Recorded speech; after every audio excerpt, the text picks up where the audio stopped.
Thank you so much.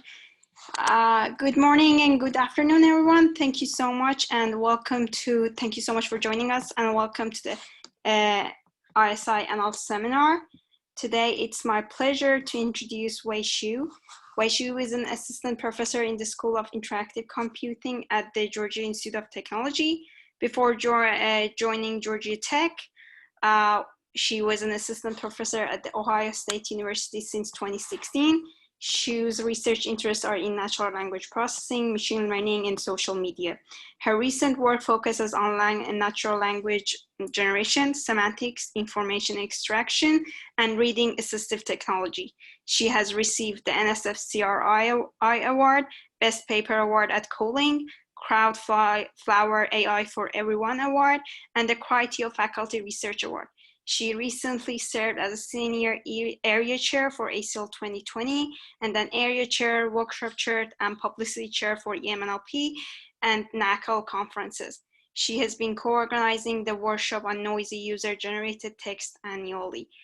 Please join me in welcoming Wei, and let's enjoy her talk.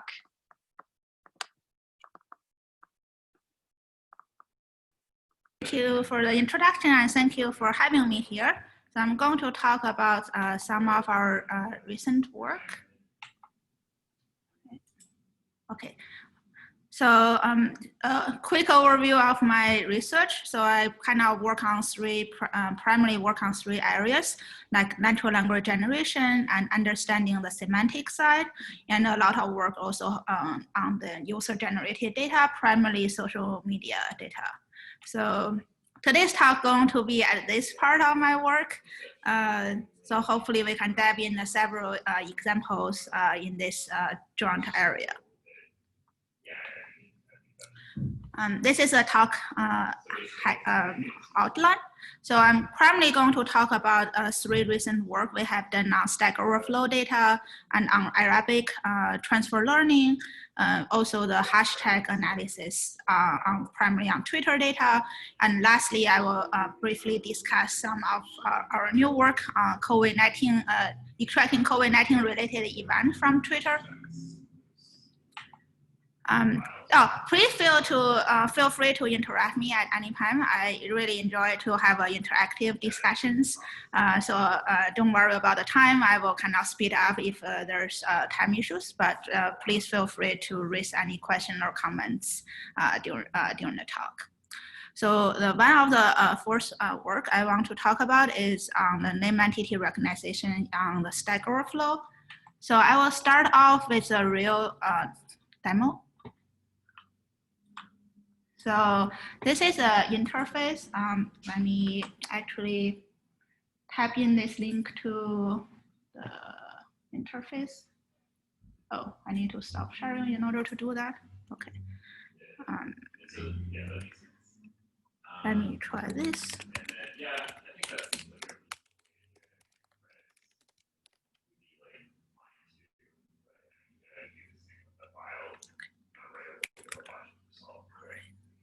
So it's good thing to have two computers connected to this. Yeah, I typed it in the chat. So if you want to try out other examples besides the demo here, you feel free to try that out. I have some preloaded Stack Overflow posts. So this is one of the highly popular posts about JavaScript, I think. So I will just show you the demo. Zoom up this. So you can just copy paste the Stack Overflow post in here and then we'll submit. It will take like half a minute to run. So I'm going back to my slides to go a little bit forward and then we come back to check the system output. One of the highlight of the main thing we discovered is that this Stack Overflow data in this is particularly suitable to train a customized BERT model. So in contrary to the Twitter applications, for the Twitter data, I think a lot of work have tried to train BERT on Twitter data and then apply to the NLP task on Twitter data. It's normally show us relatively small increase of performance. However, for Stack Overflow, the differences is so significant that if it's kind of important to train a BERT particularly on the Stack Overflow data to make it work better.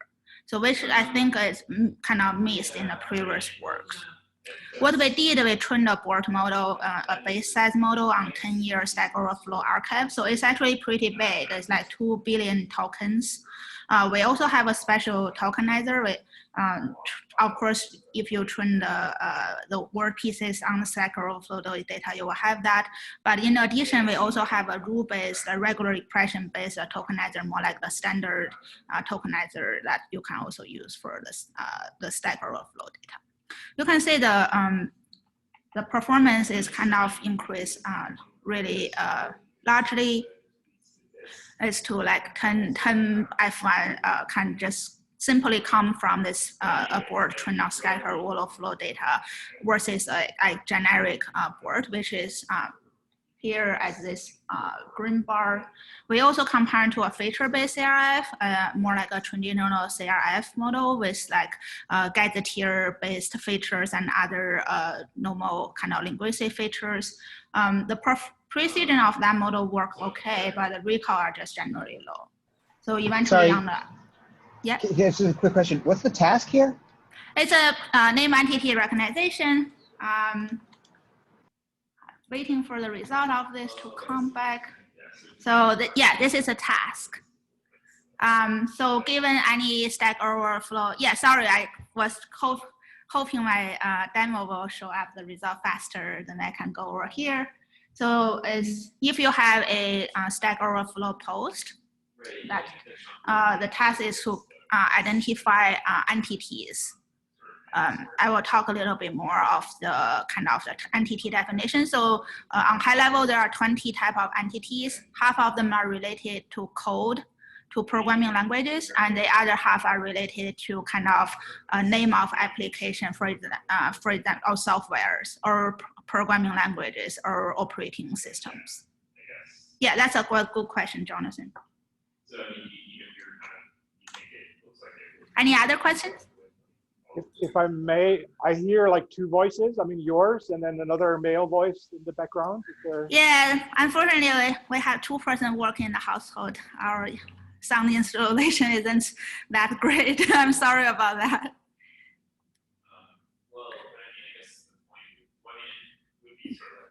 Yeah, let me know if it's really bad. Let me talk to my husband for a second. Okay. Is it okay if you kind of order what some people complaining I talk about the computer? Okay, all right.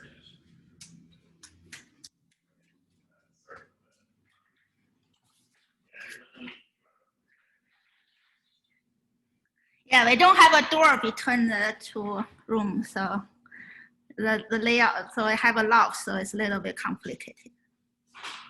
Oh, okay, I think my husband went to balcony, so I think that will solve the problem. He will get some fresh air.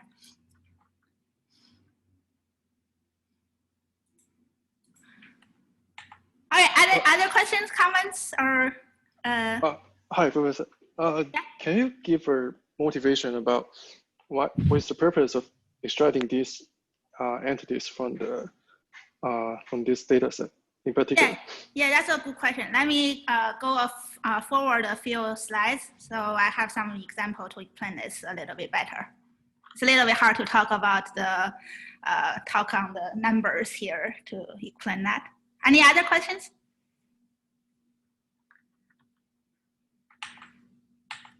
Yeah, another thing is like we actually beyond the BERT, we named Board Overflow.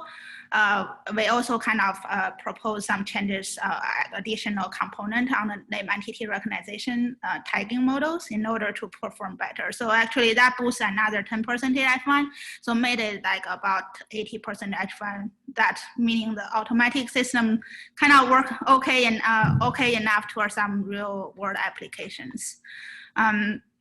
So just give a little bit more concrete ideas that what kind of entity we are looking for. So this is answer John May's question.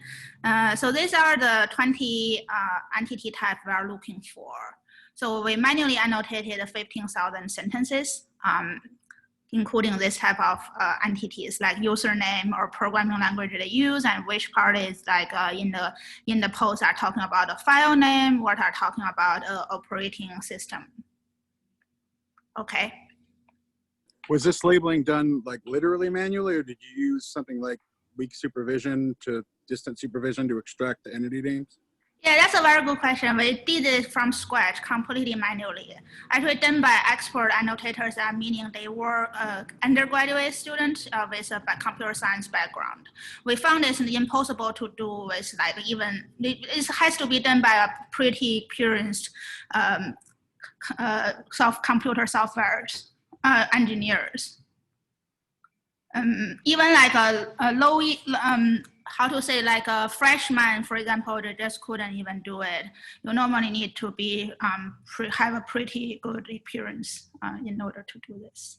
So we annotated by several undergraduate students in the CS, and 40% of data are double annotated. The inter-annotator agreement is 32 on the raw data.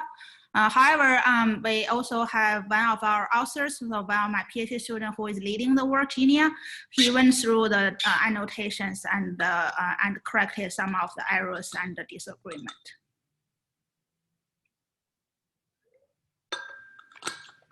Does that answer the question?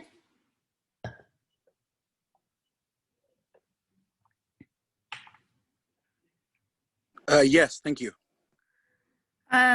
In terms of applications of this, we think it's useful for search to basically let you find all the posts that related to the thing you actually care about. We also think it will helpful for those people who kind of, there's some people doing question answering on the Stack Overflow data. So basically you ask a question, then they can generate a an answer to that. Another application I think will be helpful is people actually use Stack Overflow data to do the language to code generation. Just you give a natural language describing the task, or pretty much like a question about some programming language questions or libraries, and then you can actually generate a piece of code that help the software engineers to solve that problem. Peifeng, I guess you asked that question. Does that answer your question though? Yeah, maybe we can go ahead and get a better sense of this. Okay. Yeah, thank you. So in terms of doing this task, there are primarily two challenges. So one thing is like comparing to the name entity recognition task in other domains. So there's more ambiguity in the data. So for example, the word Windows, it can be used as a operating system. It can be used as a UI element. It can be used as a user-defined function name. It can be used just as a Windows, kind of more like a common English word. So in order to identify that whether they are actually a software wire domain kind of entity or which type of entity is pretty challenging. And another byproduct of the work is we are able to basically detecting this code switch between human and programming languages. So in Stack Overflow, as the example showing here, actually the code and like the inline code that marked by the blue color here, they sometimes are not marked by the users. So you need to understand this part is a computer language, but the rest part are human languages. So being able to know this will be able to help you to map this particular code part into the code snippet and help like automatically generate a piece of code to answer the user questions. For example, they will ask, hey, how do I program this, or why this has an error, in order to automatically generate some answers to help people to program. This might be important.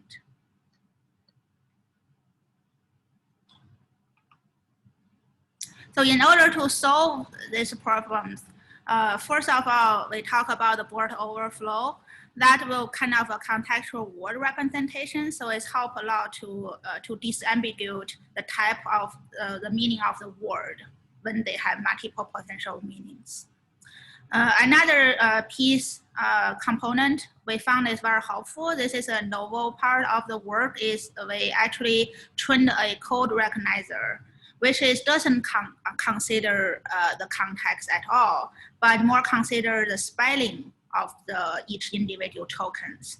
Just because some of the tokens, for example, function definition, they normally end with parentheses. So this kind of spelling patterns are kind of captured by this particular component. We basically use a language model, kind of character level language model as features, and with a Gaussian vectorization. I'm not going to talk too much about the Gaussian vectorization here, but I think that the third part of this talk, I will dive into some details about how this works.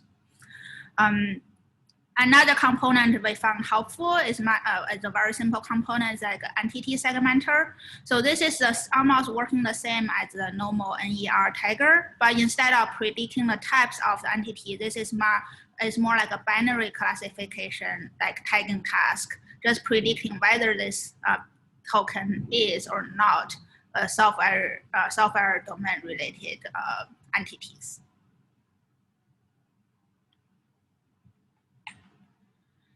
So in the end, we just combine these three components together, pretty much as the input to the neural tagging models, the board overflow and the binary output prediction by the code recognizer, which doesn't consider context, as well as the entity segmenter, which identify the boundaries of entities here. So the lower part, this is a sentence in the Stack Overflow as input.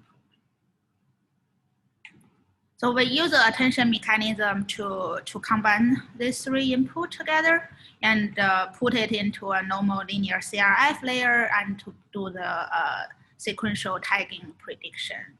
Then we can identify this BAIO tagging, like the beginning of the language, the programming language. This is like a Q salt parenthesis is the beginning of the function, and the quick salt is identified as the name of the algorithm.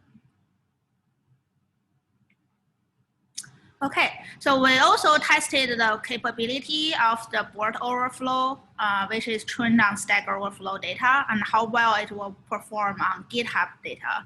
So GitHub, besides the code people share, they also have the READMEs and issue events. So that's very similar to the Stack Overflow post. So they contain both human languages and programming language code snippet. So we annotated a smaller test set, and just to say how well our model will perform.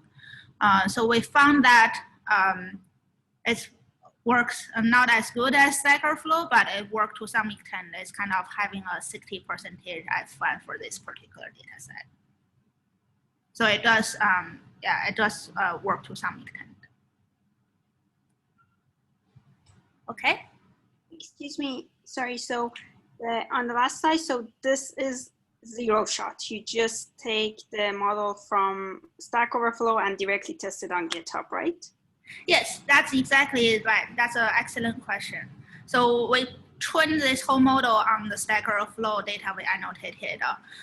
We directly apply that model on the GitHub data. Yeah, it's a zero shot transfer capability. Thank you so much. Also have a question. Did you use any embeddings? Use what? Sorry. Did you use any embeddings? Yes, yes. We use the board overflow embedding. So it's like a board embedding that trained on the Stack Overflow data. Okay. So it's actually released on the Hugging Face. You can, if you want to use it, you can just directly pop it in. It's basically a board-based model that trained just like on 10-year data of Stack Overflow. Thank you so much. Yeah, thanks for the question. So can I ask, are there any possible or potential work based on this work? Yeah, I'm kind of interested in code to language generation. So as I mentioned earlier, I actually very into generation tasks. People have been using Stack Overflow and to do this. I think Graham Newbeck has quite a series of work way early than anybody else, I think, doing this. I think UW also have quite a bit of work on that. So I hope to be able to connect the basically the text part with the code snippet better by our work. That's a good point. Thanks. And I think Ray Mooney also has some work on this as well. I think that's, yeah. Sorry, follow-up question. So, so this work is maybe it's kind of like cross-sourcing because you manually annotation the data. A lot of work is based on cross-sourcing because sometimes computers or machines cannot do that. So do you think there are any potential directions we can solve this problem? That maybe in the future we can use machines to annotate some data instead of using human beings, like cross-sourcing? Yeah, so depending on how you define cross-sourcing, this kind of, yeah, strictly this is more expert annotation in contrast to cross-sourcing, but done by kind of more civilians without expert knowledge. But yeah, on the other side, if you consider undergraduate student as a crowd, that's also can be considered as a cross-sourcing data. So yes, you can do automatic like machine annotated. I think our model are, if you just run it on the demo, those are on, you can put in any post, Stack Overflow post or any other text to try it out. So that's kind of give you a 80% accuracy kind of labels if you want to use it for anything. Yeah, I think machine will never be very, I think for human performance, for this particular one is still much better than the automatic models. I would think for a name entity tagging task, so this is fine-grained 20 types. It's a little bit hard for human to annotate actually. So we haven't estimated the human upper bound for this particular task, but I would think it will be kind of more like a 95 or something, or 90, yeah, probably 95 or something like that. So our model performance only 80, as this is like a first work. Hopefully people can improve the model further and getting closer to the more like a human annotation level of performance. I've had good luck working with this data set using weekend distance supervision using Snorkel to extract programming languages, operating systems. That's as far as I took it, but it worked quite well for that. Oh, okay. Yeah, I wish I can. I don't think I have a meeting scheduled with me. I would be interested to learn more about that. Cool. Yeah, maybe we can talk offline. All right, any more questions? Or otherwise, I will move on to the next part. So this is actually really corresponding to Mozet's question about zero-shot transfer learning.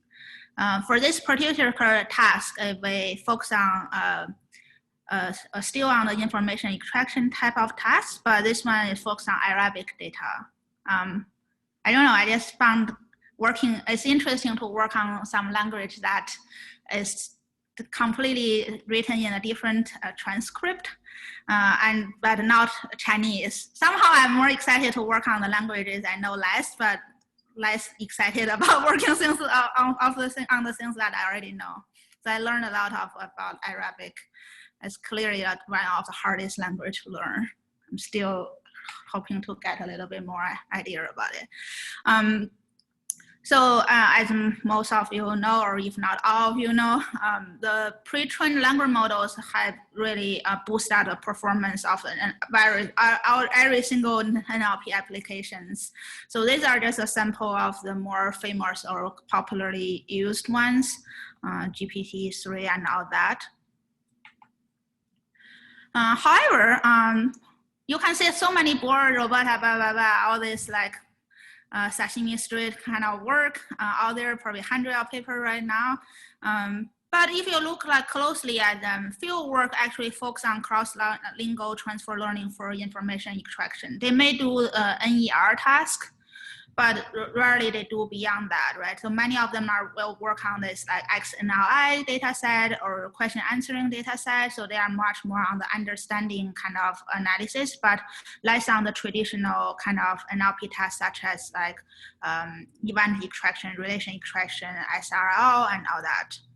Another kind of lack of understanding is how these pre-trained language models work for this like languages use non-Romanian scripts like Arabic, Chinese, Russian, right? So there's a two, as far as I know, there's two exceptions that listed below, like Canil et al. 2020. I think our work is largely inspired by theirs. Though they studied some Chinese and French and other languages. I think it's an interesting read, as well as there's another work earlier than that tried to understand the multilingual board released by Google. Right? So overall, there's not a lot of previous work. So what we did, we trained a customized bilingual board for Arabic and English. So instead of doing like a Robota, which did like more than 10 about I think 13 languages, and I'm board with over 100 languages, we only focus on 2. We only do Arabic and English, and we wonder if that will make this cross-lingual transfer learning better by focusing on the particular target language you care about, other than handling all kind of more languages at the same time. So this is some comparisons. I'm board from Google, I'm Robota from Facebook. They trained on different data set. There's also a comparison from IRABoard, which is from American University of Beirut. They only work on trained on the Arabic data, so which is the best performing Arabic board. So we use the different data sources. We have way more data on Arabic. Have 4.3 billion tokens. So that's like one of the major difference from the previous work. We do find that the training data sets matters a lot, as probably all we know, which is crucial. The IE performance shown here is on the relation extraction on the ACE 2005 benchmark. And we are reporting 2 numbers here. The live one is supervised learning. So that's meaning you trained on annotated Arabic data and tested on annotated Arabic test set. On the red is a zero-shot transfer learning performance, which basically train your model on English annotated data. You don't train any of your IE model on the Arabic data. There's no Arabic training data for the IE task. But you directly apply the model you trained on the English annotated training set onto the Arabic test set. So this will be the performance. So actually, amazingly, people already found in the past years or so, this actually works. Just because of the shared parameters and the word embeddings are projected into the similar space. So as you see here, this our work significantly work better than the previous board and Robota models. So this is another demonstration how good the GigaBoard we trained works. So this is on the IARPA Better program that's started from last year, about last 3.5 years. This is the first evaluation on IE conducted. The yellow ones are the 3 runs submitted by us. And there are 4 teams led by the other 3 teams, actually one led by ISI. The other one is Wei Xu and BBN. So you can see the blue ones are from the other 3 teams. Each team submits 3 runs. So with the Giga board alone, we already kind of perform better than the, most of the other teams. This is actually including a translation model coming from Penn's team, so our teammate, so that worked better. A little bit more detail how we actually get this thing to work. It took some effort. We trained a board-based architecture standard. We tried different vocabulary size. The 50K seemed to be the magic number for this. So we started with a giga word corpus, which are our newswire data. That's corresponding to the A's. Basically, the IE data we are using is on the news. So we wonder if the in-domain data will help, right? So generally it should, just same like the training the board on Stack Overflow will help the NER task on the Stack Overflow data. And then we added more of the wiki data. But apparently Arabic wiki is relatively small, so it's only added a small amount of wiki data.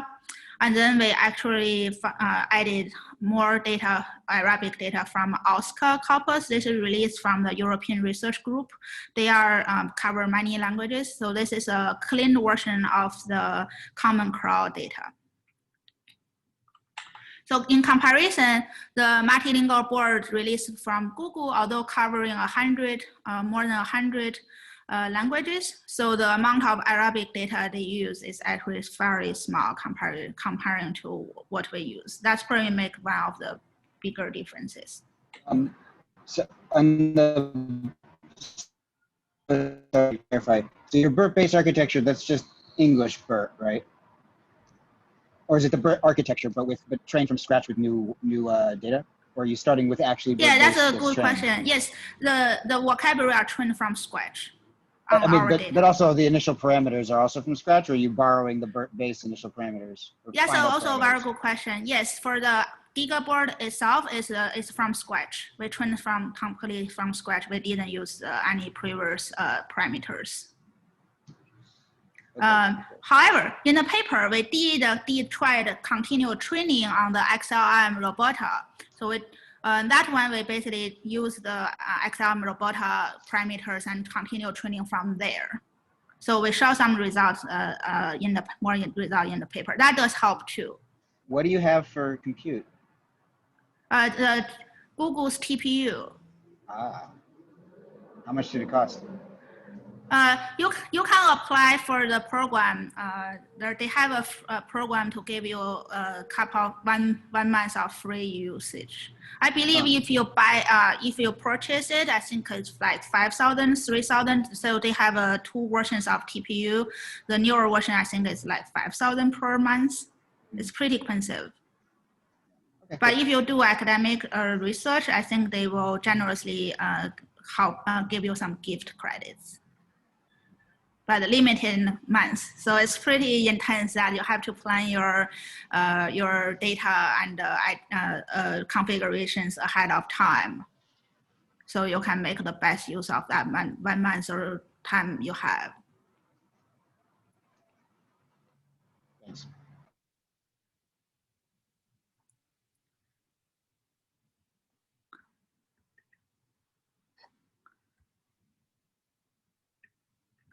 Okay, so showing some result here, it's a little bit hard to look at, but there's 4 different color of bars from for each of the corresponding to each of the portion of the board.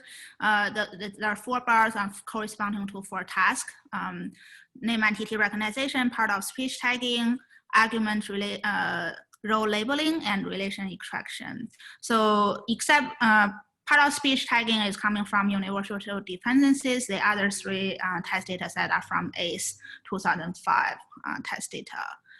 It's a little bit hard to look at, but in general, idea is that the more data you use, it will it's a mixed result, but generally improve your model performance better. So this is like a cross zero-shot transfer learning performance showing here. In the paper, you will see the full comparison on different, like also the supervised learning task. Hi, Professor.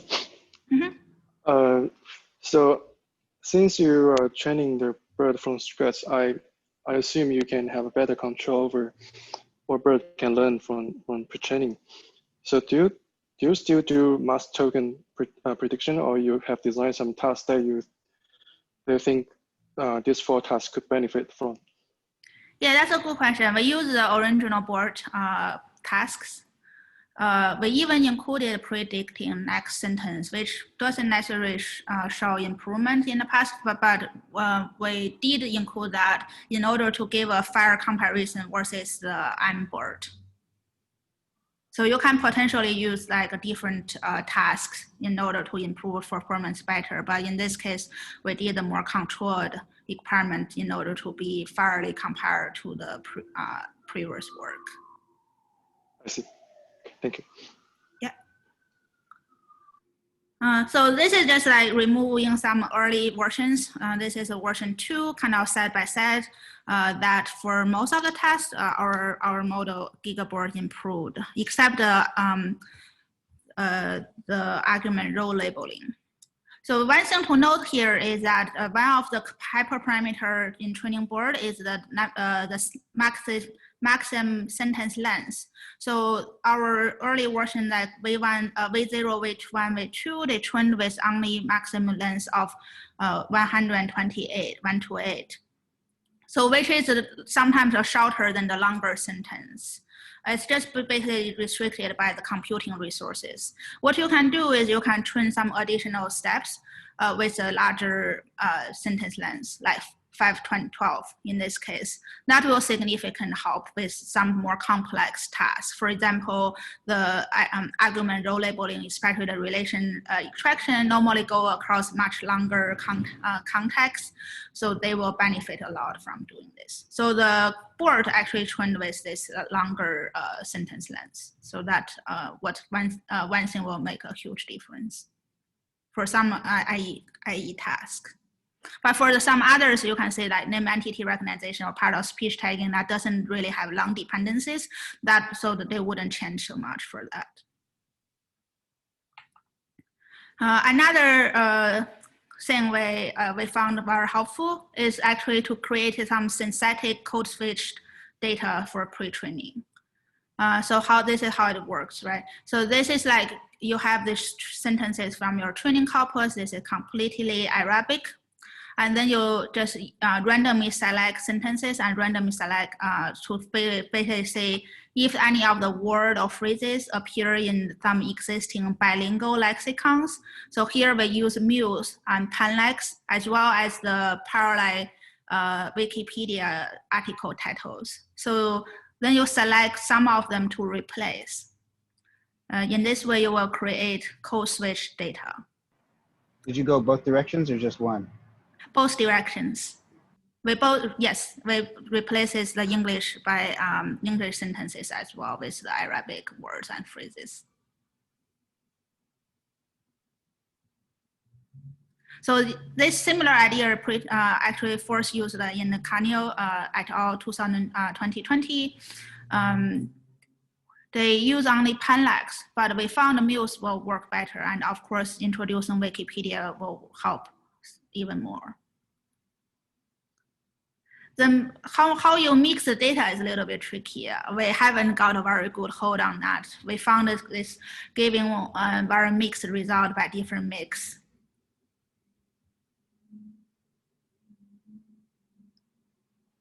By doing this is like make the performance a lot of consistently better for many different tasks.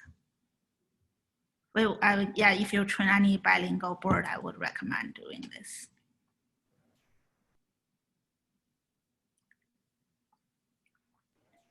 So maybe I have a question. Yeah. So in the previous example, you showed code switching data augmentations. So I was wondering, like, do you assume a dictionary that maps from Arabic to English, or do you like translate a whole sentence and such that for each of the Arabic texts, you have a mapping to the English translation? Yeah, that's a very good question. I think the idea you suggested sounds like a pretty good idea to translate the entire sentence, but we didn't do that. We just simply replaced the word into word if they appear in the dictionary. I see. Thank you. So we did a little bit simpler way. Mm-hmm. Yeah, but I think what you suggest, like translating the whole sentence and then do something about that, that could be a pretty good idea actually. That will reduce a lot of ambiguous word, because indeed we saw in many cases that some word can have multiple translations, and we currently just randomly select one, which is definitely we should be able to reduce some errors in our code switch data. Mm-hmm. But it would be challenging if to decide how to map word from like given the translated English sentence and the original Arabic sentence. Yeah, that's right. The bilingual word alignment between this like language strategy written in different script is very erroneous, very very difficult. Yeah. It could introduce different type of errors. Yes. Mm-hmm. Thanks. Okay, just in case you may want to try this well, for Arabic, or you want to try some other language to help your research, even the data is out of domain, we found the size of data really helps. Just to have Wikipedia data or like Common Crawl OSCA data will help. And even like there's very few subword in our data set. It's very few because the two languages are written in different script. There's very few shared subword, but this can still work very well as long as you have a large amount of data, we think. Yeah, the parameter sharing helps a lot. We did do something on top of the XML kind of framework. Those experiment results you can see in the paper. And also the different code switch kind of setup. We also have a giant table with various versions of Gigaboard presented in the appendix.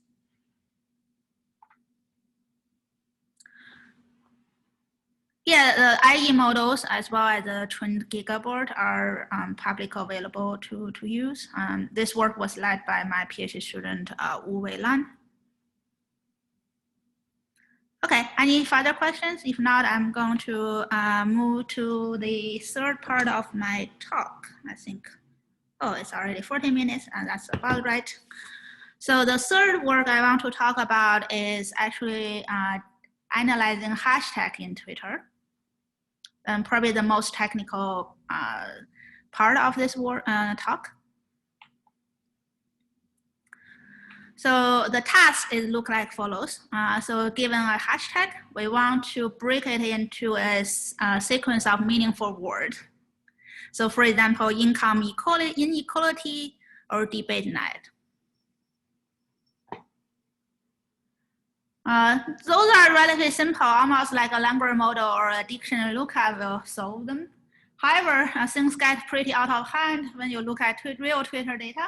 You will have this best friend forever for life and things like that, which actually indicate a very positive sentiment that's not expressed by the rest of the tweets. So actually interesting thing is like for a lot of Twitter data, the most important information, even sometimes it's sarcasm, then the opposite meaning of the text is indicated by the hashtags.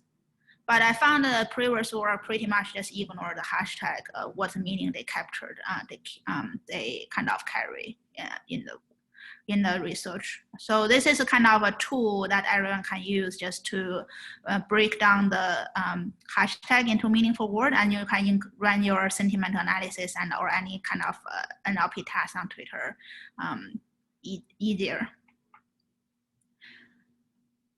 So challenges are really kind of, there's a lot of interesting abbreviations and non-standard spellings.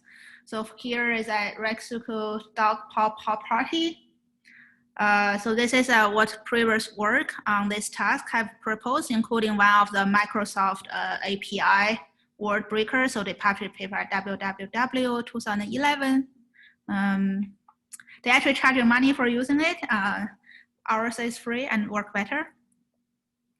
So the real meaning of this hashtag is Paul party. So I actually learned what is party from doing this work. Is basically the party hold for your dogs.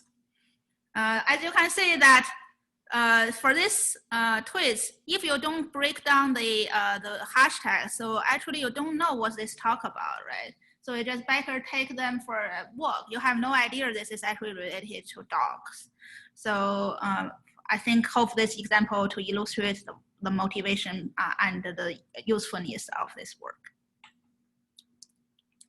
A little bit more information on hashtags used in Twitter data. Of course, Instagram use even more hashtags. About half of the hashtags are single word, and the other half of the hashtag are multiple words joined together for English. However, most of the hashtags are not going to go beyond 15 characters, so they are not too crazy, but fairly crazy, but still manageable. That meaning we can actually almost enumerate all the possible segmentations, right? So it's a 2-powered to length -1. I think that's meaning basically you can insert a space from between any 2 characters. Let's make the thing somewhat simpler. So one of the best strategies you can do is actually just use a very well-trained n-gram language model to rank the possible segmentations. This 2 power to length, a number of character kind of segmentations. However, when you actually do it, things getting pretty tricky. It really depends on what because there's a lot of out-of-word vocabulary, word and abbreviation, spelling errors, all that in the data. So the choice of your smoothing will matter quite a bit. For example, you can use Cancer 9 and or good tooling smoothing. Depends on the what data you trained on. So for our case, we trained on about a year of the Twitter data. Then some of the smoothing will prefer splitting all the word as much into kind of the word they are have seen in the language model. And some other smoothing method will prefer to keep basically more tolerant of unseen word. So they prefer to keep the whole larger, longer word, even they haven't seen that word in the corpus. In some other cases, for example, the T in the park is kind of a concert. So in this kind of T, it's kind of messed up the language models quite a bit. Only introducing some external knowledge like linguistic features will be able to do this. The n-gram language model will actually fail on this kind of cases. So that's one thing we learned from this. What is the corpus that you're training on? Just like Twitter data, just like a raw Twitter data coming from streaming API. How did you get and for the language, for the hashtag itself, we actually have manually annotated segmentations. Got it. Thank you. Yeah, that's a good clarification. Another thing, after you solve this, after you know this different features may work differently, another case is that even you have this kind of possible segmentations kind of ranked by language model, it's still very hard to tell apart the top ranked ones. For example, in this case, this hashtag. So these are all kind of possible split. You can use the language model to rank the top K. So these are the top K, top 10. It's very hard to tell apart them because they are very similar to each other. In the real case, it's actually, this particular one is the correct segmentation. This is basically when Gaddafi got killed, and then somehow there's some rumors there's some iPod found or found near him or things like that, or there's some kind of discussions on Twitter just about the song, what kind of song he normally listened to, things like that. So that's how this happened. But otherwise, this hashtag is pretty difficult to look at and to know what's really going on. You have to stare at it for some time to understand that. So in order to kind of tell apart these very similar segmentations of a given hashtag, we basically propose to use a pairwise ranking model to handle this. The pairwise ranking model lets you to compare any given two candidate segmentations and to compare which one is better. So this lets you to tell apart these very tiny little differences among the top ranked segmentations. All the previous work have different methods. Some are predicting more like a tagging task and predict which part of the hashtag you should insert a white space. Some others are basically do a ranking. They don't do pairwise ranking, they just directly give a score for given each of the segmentations. So that's why they fail in many cases, because they couldn't really tell apart these very similar segmentations. So the input will be two potential segmentations, and then you track features. And then this is a feed-forward network, and at the end you predict the score or probability. Basically, if this probability are larger than 0, meaning the first segmentation is better than the second one. Or if it's minus, then it's kind of the other way, right? So this is the setup. In addition to that, we also introduce a multitask learning objective to introduce additional kind of binary classification tasks to help the model to work better, to basically choosing what kind of features you use better in coordination to whether this hashtag is potentially a single word hashtag or a binary or the multiple word hashtag. We found this is also can further improve the performance to very, very high accuracy. Okay, so we will talk a little bit in detail how this one works. We first going to talk about the core kind of the main pairwise ranking models here. So the feature we use are n-gram language models with different smoothings trained on Twitter and GigaWord corpus. And we also extract some basic linguistic features, the length of the word and what the word shapes features as that. So these are all numerical features or binary features. It's a very small number of them, only a few dozens of them. So this is like a neural network model are really trying to learn from a very small number of numerical features. Let's come to how we actually make sense or learn patterns out of this very small amount of small numbers of numerical features. We actually use a Gaussian vectorization. So it's kind of a soft binning that you split the data into converting a numerical features. For example, 0.41, this is a single feature, and we try to vectorize into a vector, right? So this is kind of into a 5-dimension. In that sense, you have 5 bins, and each of them have a Gaussian distribution to do this. You can potentially do convert the single number into 10-dimension vectors, or even like 100-dimension vectors to help with this. Another part is like the training target or the objective. This is just a mean square errors compared to the gold ranking score versus a predicted ranking score, right?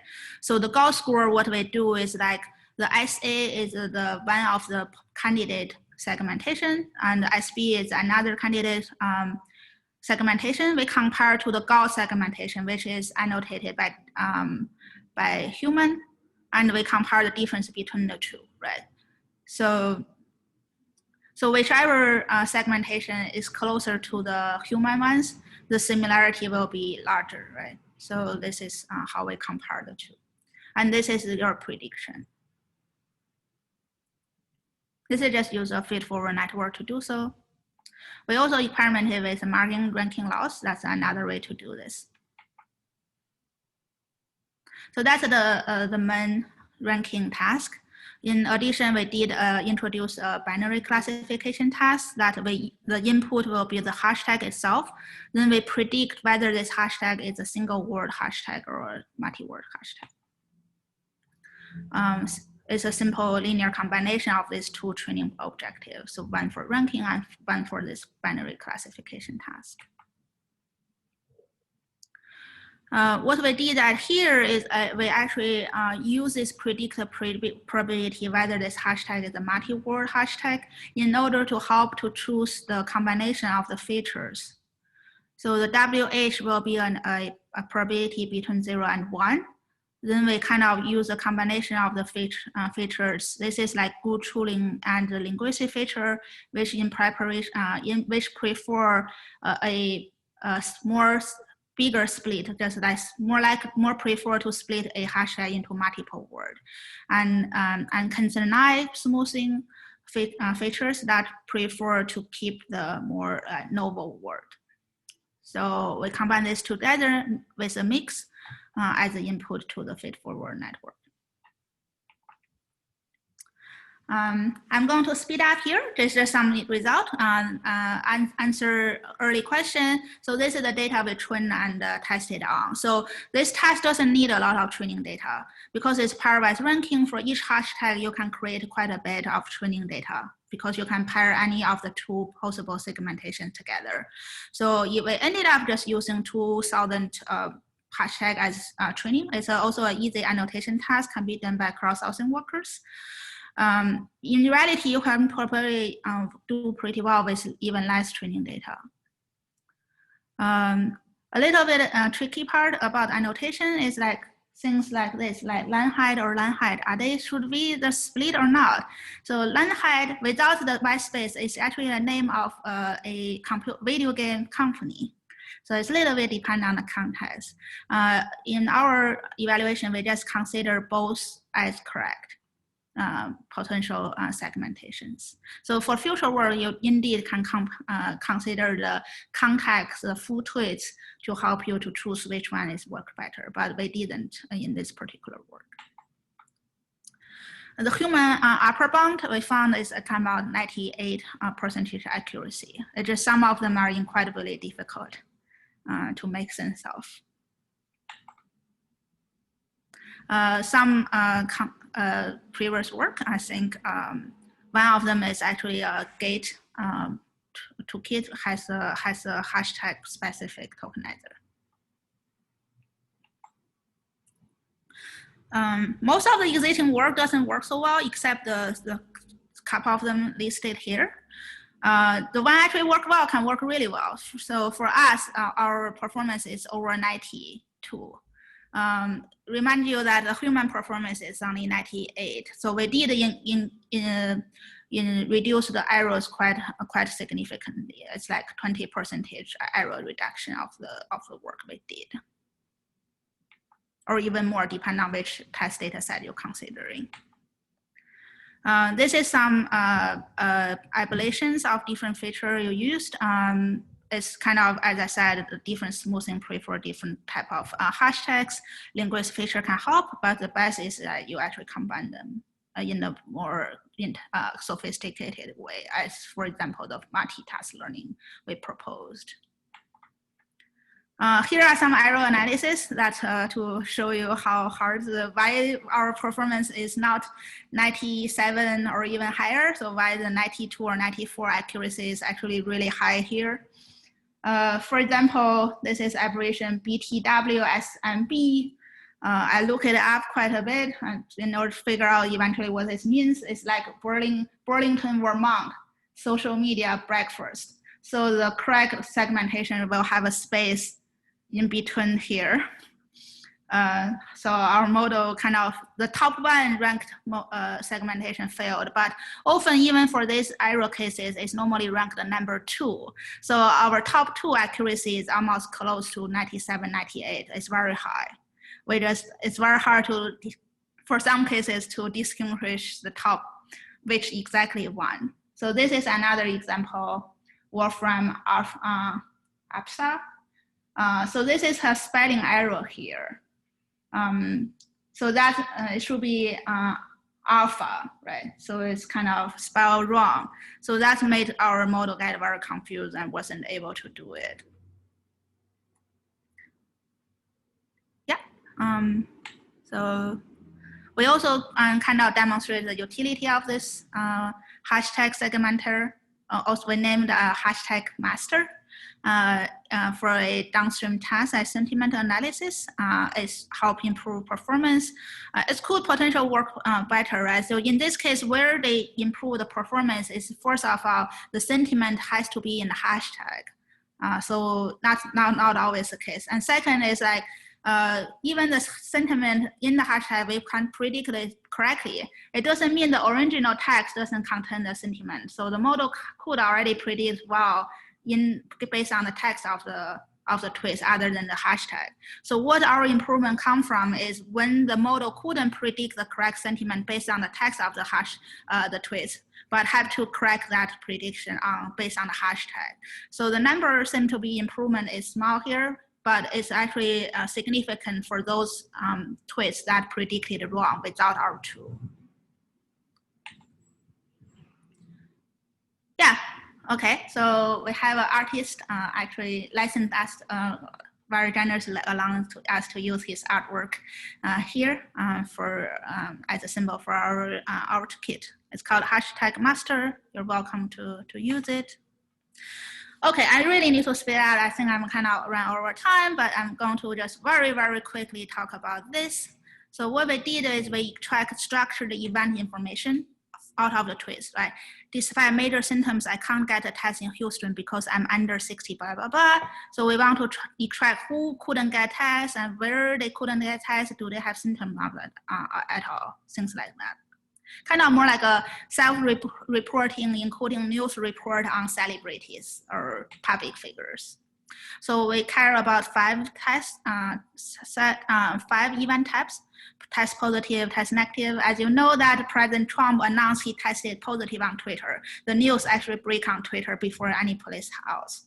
So our system could capture those. So we kind of frame the task as more like a self-filling questions. So we have basically asked all these questions to cross-thousand workers to annotate data and train automatic models. We do have a demo. Just quickly show here. So let's see, tested positive. For example, you can try to do the employer, for example, which company or which organization have most employees tested positive, for example, in California. Then you will actually have some of the tweets that reporting this. You can basically let you query this kind of more complex queries. But of course, you can also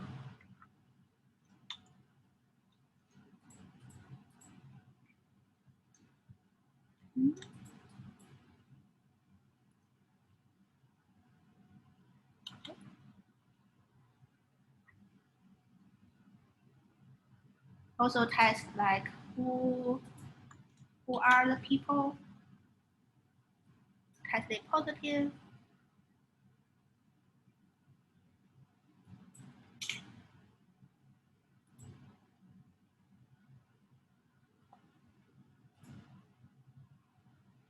So you can actually do different combinations of this.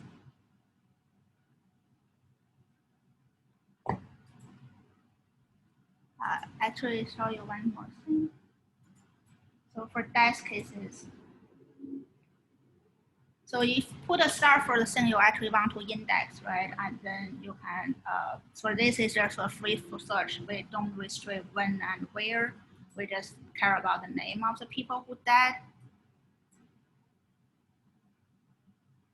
So actually, if you notice, there George Floyd actually showed here, which I originally thought is an error, but then realized actually George Floyd was tested positive before his death, although the COVID-19 wasn't the cause of his death, but well, kind of interesting we captured it here.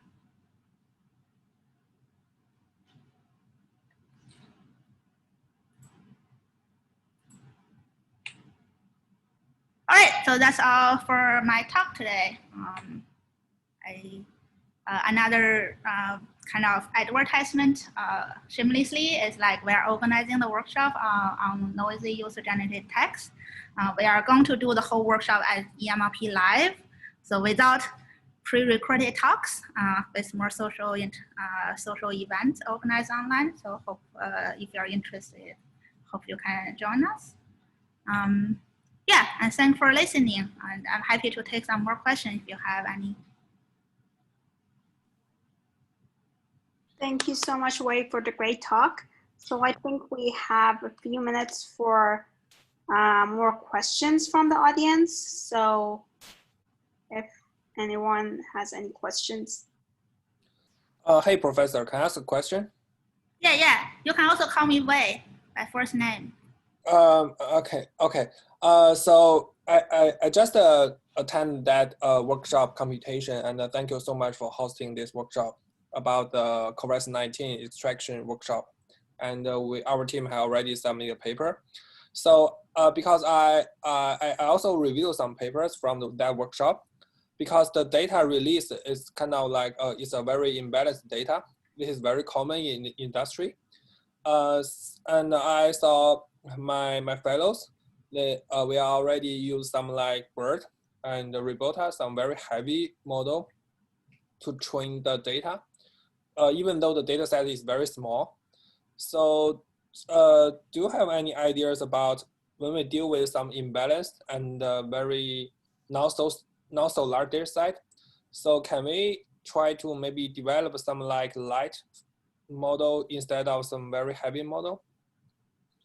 Because I see a lot of work is depend on like very heavy model like BERT and the Robota do some fine tuning work. I think that work, but is it possible for us to develop some like very light model to deal with some like imbalanced and a small data set? Yeah, that's a good question. I think for the COVID-19 event, you can actually jointly train the different event and different slot together. So that will help quite a bit. You could also kind of continue training a little bit on the Twitter data, not even maybe a collection of COVID-19 tweets that not on the annotated data. That would help too. I think at this point of the NLP research, I think most people kind of start with some 40-ish kind of pre-trained language models. It's a little bit hard to develop a smaller network. I think the hashtag thing we did is actually a very small network because we don't really use word embeddings. So I think it depends on the task, but we do find a lot of tasks, even you use board because they use a lot of pre-training, and you can also consider change a little bit of the pre-training, or kind of you can continue training the board, for example, on the data you cared, even only if it's in the same domain. That would help too. So we do find that a lot of times, even like a heavy, so-called heavy neural networks, trained on, work on a small annotated data can still work fairly well. They just potentially need to do a little bit more pre-training. I think on the practical level, the simple solution. Okay. But we'll be interested to see some other type of directions. Thank you.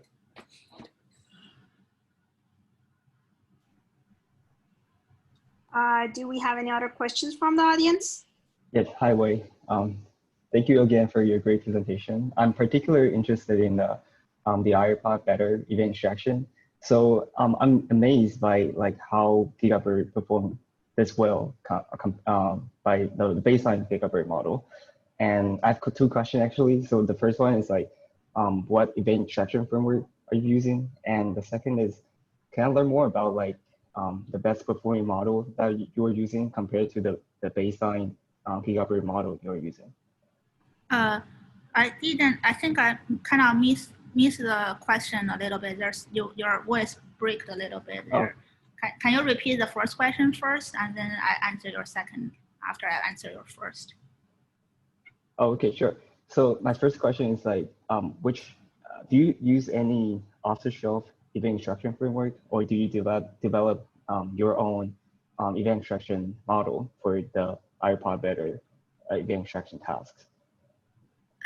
You want to know the IE models for this data set, or you want to know the one for better, or? The one for better. For better. We have our own models for better. It's not, yeah, I have several components to do it. I see. Okay. And the second question is, what additional component do you use for the best performing model compared with the baseline model? So the best model have translation in it. So we did translated some of the training data from English to Arabic. I see. So essentially, it's another data augmentation tricks, right? Yes. I see. And how do you obtain the Arabic annotation given the translated? I don't know. I might have supposed to tell you about it. Oh, okay. Since you're on the competing team. sorry about that. I don't know, but I think that if there are PI meeting, we are probably supposed to share. But I think the Gigaboard will, whatever you are using, if you use Gigaboard, as you say, it will give you 10%. I mean, a huge jump. I see. I need to check with the Brown Prime to tell you whether I can disclose how we actually did it. I'm not the one who is in charge of the whole team. Okay. Thank you. Great, thank you. If we don't have any other questions from the audience, I think we can thank Wei and let her take a little break before her one-on-one meetings start. Do we have any questions? Okay, great. Thank you so much, Wei, once more. It was a great talk. Lots of great discussions. Thank you for that. And we will let you. Thank you for the audience for that. I wasn't the one who was able to ask questions, talk to myself. So thank you all for the great questions. I really enjoyed that. Thank you. Thank you. So we will let you take a small break before the meetings. Yeah, thank you. Nice to see you. And just shoot me emails if you want to follow up on anything. Thank you. Thank you so much. Have a great day, everyone.